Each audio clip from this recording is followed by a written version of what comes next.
একজন মানুষের সফল বা ব্যর্থ হওয়া তার মেধার উপর যতটা নির্ভর করে তার থেকে বেশি নির্ভর করে তার দৃষ্টিভঙ্গির উপর।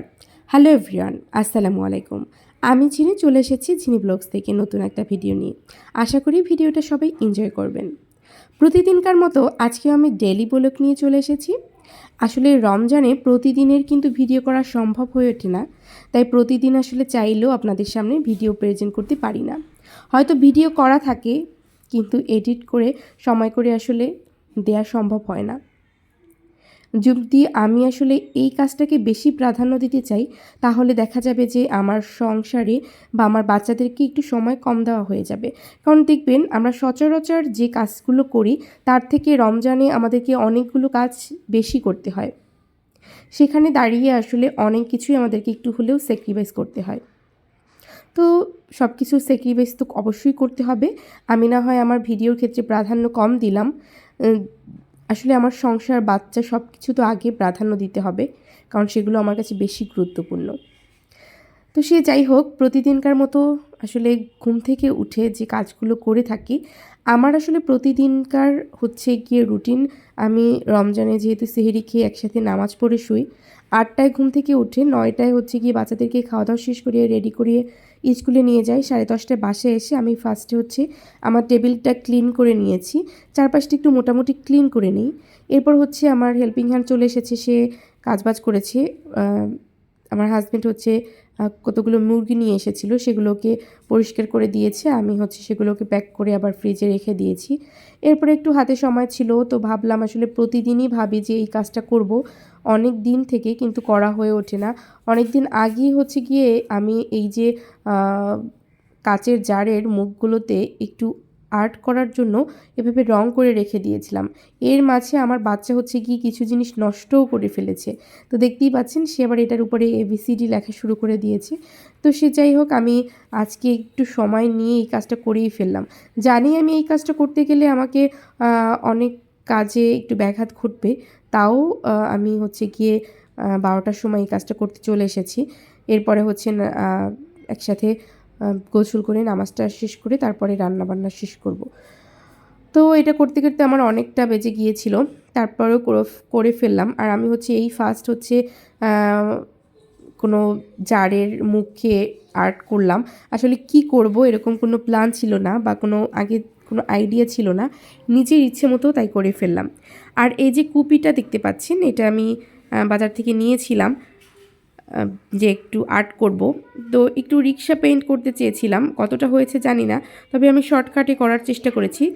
একটু বড় হয়ে গেছে, একটু যদি ছোট আর্টটা করতে পারতাম তাহলে মনে হয় যে দেখতে বেশি ভালো লাগতো। তো এভাবে দেখতে কিন্তু ভালোই লাগছে, কিন্তু একসাথে মনে হচ্ছিল যে খুব আর্টটা খুব বড় বড় হয়ে গেছে।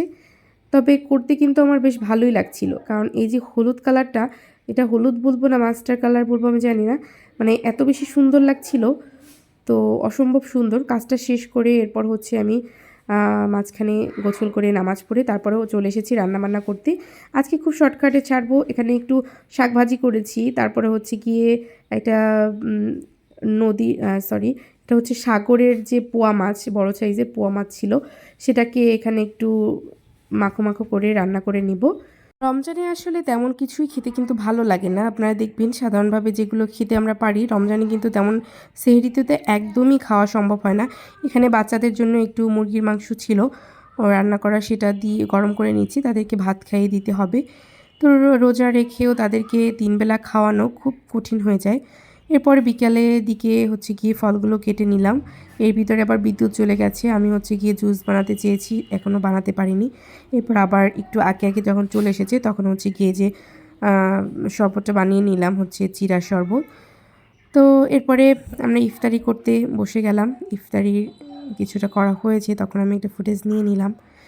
আর নামাজ পড়ে হচ্ছে এখানে মুড়ি মাখানো হচ্ছে। আমার হাজব্যান্ড সবসময় তো বাসায় থাকে না, আজকে মুড়ি মাখাইছে, তো এত খেতে ভালো হয়েছিল, তার মাখানো অনেক বেশি মজা লাগে।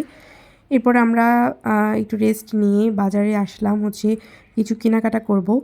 তো আজকে হচ্ছে গিয়ে নিয়েছিলাম আমার মেয়ের জন্য জুতো নিয়েছিলাম, আর একটা ড্রেস নিয়েছিলাম।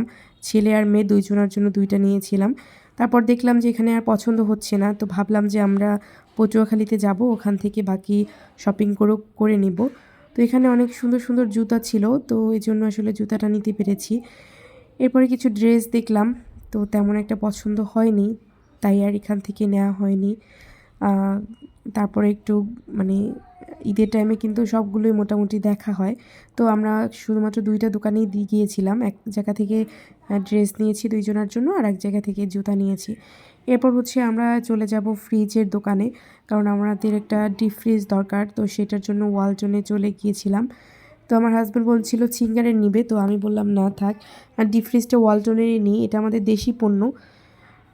তো আসলে সেজন্যই মূলত আমার ওয়ালটনে আসা, তো আমার ইচ্ছেতেই মূলত ওয়ালটন কেনা হয়েছে।